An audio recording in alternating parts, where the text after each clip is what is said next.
नमस्कार. मानदेश भूषण यूट्यूब चॅनलमध्ये सर्वप्रथम आपले सर्वांचे स्वागत. आज आपण सातारा जिल्ह्यातील मान तालुक्यातील वारुगड येथे आलेलो आहे. वारुगड येथील श्री भैरवनाथची यात्रा ही मान तालुक्यातील सर्वात मोठी यात्रा भरते आणि या यात्रेला मान तालुक्यासह हजारो भाविक यात्रेला येत असतात आणि याच गावचे अनिल मारुती पाडळे हे एक वेगळं व्यक्तिमत्व आज आहे. विशेष म्हणजे कीर्तन, राजकारण आणि अशा सामाजिक क्षेत्र, अशा विविध क्षेत्रात हे व्यक्तिमत्व काम करत आहेत. तर त्यांचा हा जीवनातील प्रवास राजकारण, समाजकारण आणि सामाजिक क्षेत्रातला कसा झाला या संदर्भात आपण त्यांच्याशी खास जाणून घेणार आहोत. नमस्कार. मानदेश भूषण यूट्यूब चॅनलमध्ये सर्वप्रथम आपले सर्वांचे स्वागत. आज आपण सातारा जिल्ह्यातील मान तालुक्यातील वारुगड येथे आलेलो आहे. वारुगड हे 12 वाडीच्या हद्दीत 12 वाड्या मिळून बनलेले आहे आणि वारुगड येथील श्रीनाथ काळभैरवनाथ हे महाराष्ट्रातील लाखो भाविकांचे एक श्रद्धास्थान आहे आणि या यात्रेला महाराष्ट्रातून लोक येत असतात. वारुगडमध्ये जे 12 वाड्या येतात त्या वाड्यापैकी उगळेवाडी हे एक आहे आणि याच उगळेवाडीतील एक व्यक्तिमत्व म्हणजेच अनिल मारुती पाडळे आहेत. राजकारण, समाजकारण आणि प्रवचन, कीर्तनकार अशा विविध भूमिका त्यांनी पार पाडलेल्या आहेत. त्यांचा हा जीवनातील प्रवास कसा झाला या संदर्भात आपण खास अनिल पाडळे महाराज यांच्याशी जाणून घेऊया. महाराज, तुमचं शिक्षण किती झालेलं आहे? नमस्कार. माझं शिक्षण 10वीपर्यंत झालं. 10वीपर्यंत झालं. उगळेवाडीमध्ये हायस्कूल आहे का? त्या काळात नव्हतं. त्या काळात 7वीपर्यंत शाळा होती. तर नंतर मलवडीला शाळेला यावं लागायचं. मलवडी ते उगळेवाडी हे किती अंतर आहे गावातील? साधारण मधला रस्ता म्हटलं तर एक 8 किलोमीटरचं अंतर येतं. म्हणजे 8 किलोमीटरचा अंतर. हो. म्हणजे तुम्ही दररोज चालत येऊन हा प्रवास केलेला आहे? हां, तिथून चालत यायचं. सोमवारच्याला तिथून चालत यायचं. इथं एक रूम घेतली होती. त्या रूममध्ये राहून स्वतः हातानं जेवण बनवायचं आणि हातानं जेवण बनवून एक 5वी ते 10वीपर्यंत शिक्षण पूर्ण केलं.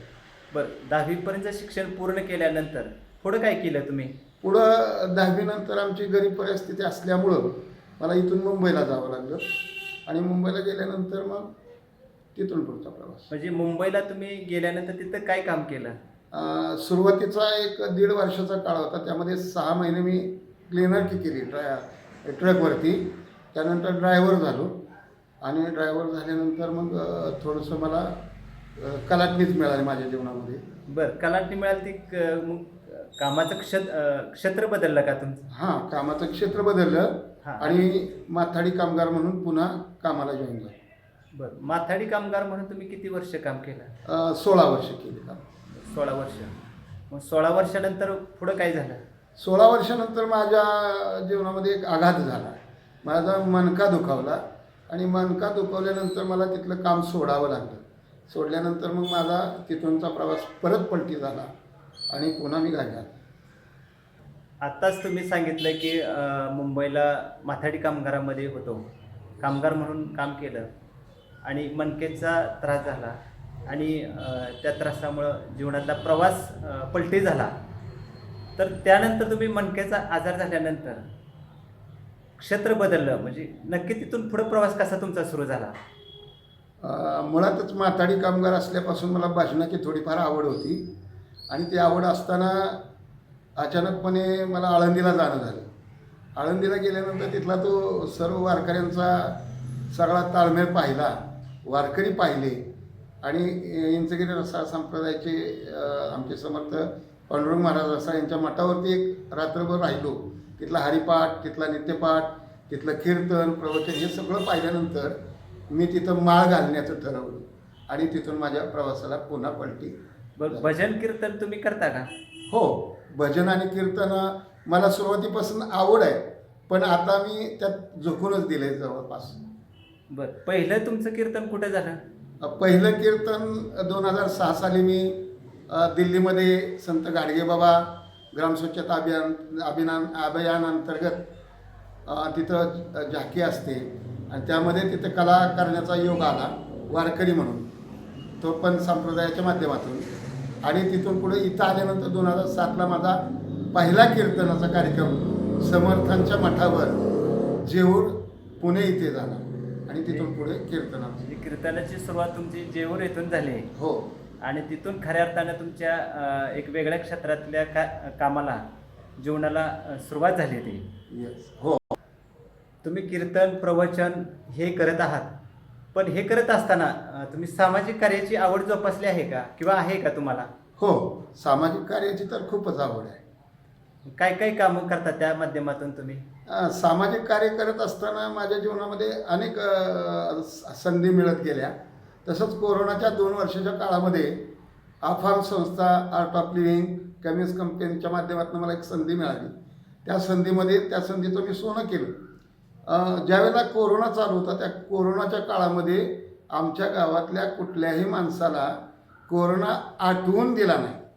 मुळात तिथं आम्ही डिस्टन्स ठेवून कार्यक्रम करायचो, हसून खेळून आम्ही त्या ठिकाणी लोकांना आनंदी ठेवायचो.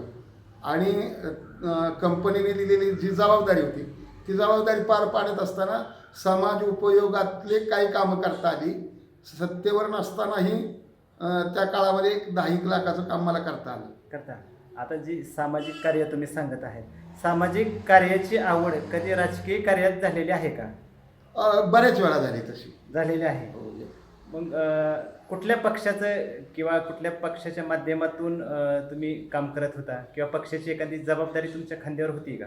हां, मी बाळासाहेबांच्या विचाराचा पहिल्यापासून असल्यामुळे त्यांची विचारधारा मला आवडायची.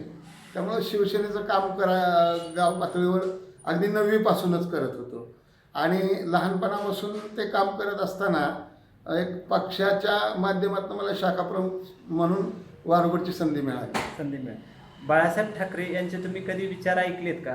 बऱ्याच वेळा माथाडी कामगार असताना अण्णासाहेब पाटील आणि आमचे शिवाजीराव पाटील, त्याचबरोबर बाळासाहेबजी ठाकरे यांचे विचार ऐकायची मला संधी मिळाली. कुठे विचार ऐकायला मिळाले तुम्हाला? ते शिवाजी पार्कवरती दसरा मेळाव्याच्या वेळेला. दसरा मेळावा. हो या. आणि त्यांच्याच विचारातून तुमचं हा प्रवास घडत गेला. हां, त्यांच्या विचारातून परत मला म्हणजे राजकारणाची आवड आली. म्हटलं आता इथून पुढे आपण थोडंसं हेही करून पाहू. आता मला एक सांगा की तुम्ही राजकारण म्हणलेलं आहे, गाव पातळीवर विकास सेवा सोसायटी किंवा ग्रामपंचायत असते, त्याही निवडणूक होत असतात. तर या दोन्हीपैकी कुठल्या ग्रामपंचायत, या दोन्ही संस्थांपैकी तुम्ही एखाद्या संस्थेच्या निवडणुकीत उतरला का? हां, ग्रामपंचायतीला 20 वर्षापासून मी निवडणुकीच्या कार्यामध्ये आहे. पण मधल्या काळामध्ये गावातली काही मंडळी म्हटली नाही तुम्ही आता सोसायटीच्या माध्यमातून तुम्ही सोसायटीमध्ये यावं आणि त्याही माध्यमातून तुम्ही काम करावं. अशा पद्धतीनं सोसायटीमध्ये मी उतरलो. म्हणजे निवडणुकीत उतरला तुम्ही? हो. जिंकला पण?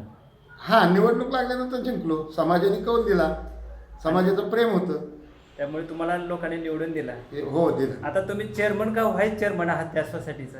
आता व्हाईस चेअरमनपदी मला माझ्या सर्व समाजातल्या लोकांनी मला व्हाईस चेअरमन केलं, गावामध्ये केलेलं आहे. आत्ताच तुम्ही सांगितलं की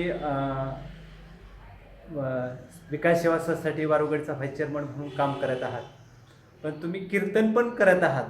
म्हणजे कीर्तन अर्थात संप्रदाय आणि राजकारण हे दोन्ही क्षेत्र कसं काय तुम्ही सांभाळता किंवा संगम साधता दोन्हीचा?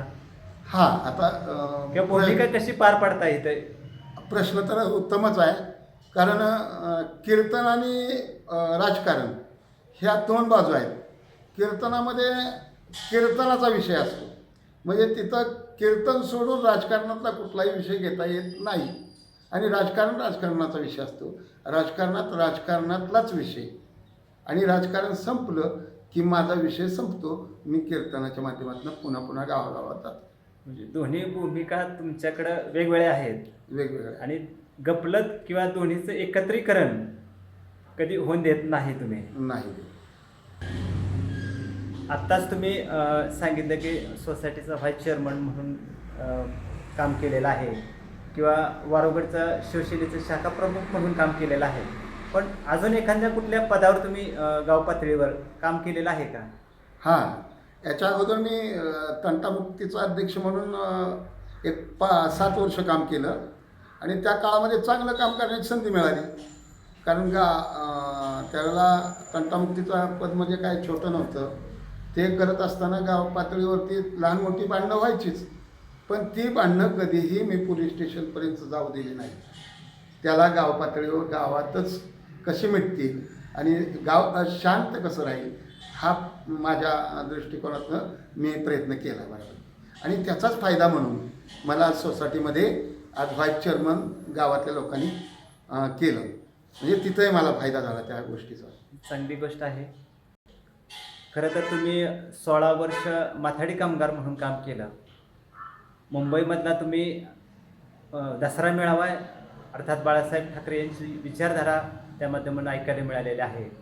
आणि एक आनंदाचा प्रवास सुरू असतानाच कदाचित दैवयोग म्हणा किंवा काय म्हणा, तुम्हाला मणक्याचा त्रास जाणवू लागला आणि नाईलाज असतो तुम्हाला त्या त्रासामुळे मुंबई सोडावी लागली. पण गावाकडे जावं तर काय करायचा हाही प्रश्न एक तुमच्या पुढं निर्माण झालेला होता. गावाकडे गेले तर शेती करता येण्यासारखी परिस्थिती नव्हती, कारण शरीर साध्य येत होतं, मणक्याचा त्रास जाणवत होता. आणि एक आध्यात्मिक क्षेत्रातलं कीर्तन प्रवचनातलं एक व्यक्तिमत्व असं होतं. त्याला तुम्हाला नक्की काय म्हणजे मनात भावना आली किंवा काय तुम्हाला पुढं जीवनातला एक आशीर्वाद किंवा काय मिळालं किंवा कसा प्रवास केला तिथं?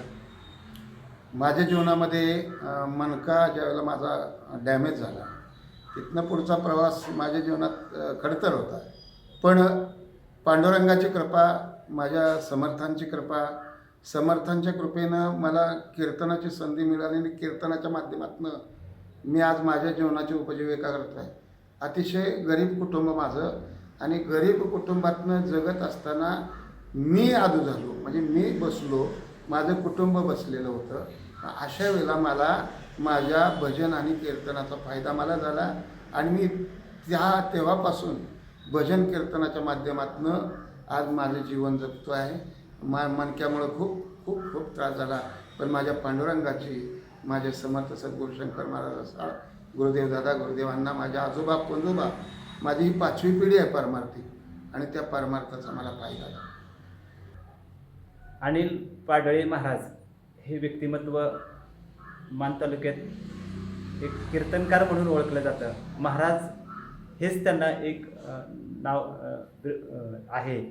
आणि कुठेही गेलं तरी पाडळे महाराज हा एक त्यांनी त्यांच्या कामातून, व्यक्तिमत्वातून एक सिद्ध केलेला आहे त्यांनी. आता आपल्याला किन्नर ड्रायव्हर असा जो प्रवास झाला कीर्तनकारापर्यंतचा, तो प्रवास आपला मानदेश भूषणला त्यांनी सांगितलेला आहे. खरं तर जीवनातील प्रत्येक प्रसंग, कटुप्रसंग आला तरी त्या प्रसंगामध्ये एक खंबीरपणे ते उभं राहिले आणि आनंद प्रवास कसा करायचा असतो, हसत खेळत कसं जगायचं असतं, हे पाडळी महाराजांच्या जीवनातून आपल्याला पाहावयास मिळालेलं आहे. त्यांच्या या मानदेश भूषण यूट्यूबला त्यांनी त्यांचा जीवन प्रवास सांगितलेला आहे. त्यांना धन्यवाद. आणि त्यांच्या इथून पुढे सुरू होणाऱ्या प्रवासाला, सांप्रदायिक असेल, राजकीय असेल किंवा अन्य क्षेत्रातील प्रवासाला मानदेश भूषण यूट्यूब चॅनलतर्फे मनापासून शुभेच्छा.